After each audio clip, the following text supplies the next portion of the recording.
Senųjų LDK dokumentų paraštėse išliko nežinomų raštininkų pieštų iliustracijų, šaržų, gyvenimiškų scenų piešinukų. Tikriausiai juos piešdavo nuobodžiaujantys archyvistai iš neturėjimo ką veikti, arba slėpdami palieto rašalo dėmes.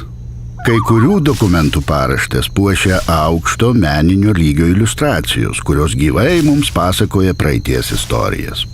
Prie tokių piešinių priskiriama medžioklės scena, pavaizduota 1627 metų Kauno Vaito knygoje.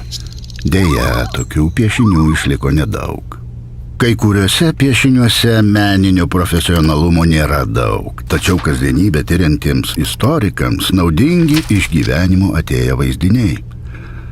Kontušu apsirengęs barzdotas bajoras tartum pasakoja mums apie 18 amžiaus madą. O po 1733 metų politinių eilėraščių pavaizduotas verkiantis jaunuolis nešioja ilgus plaukus arba net peruką.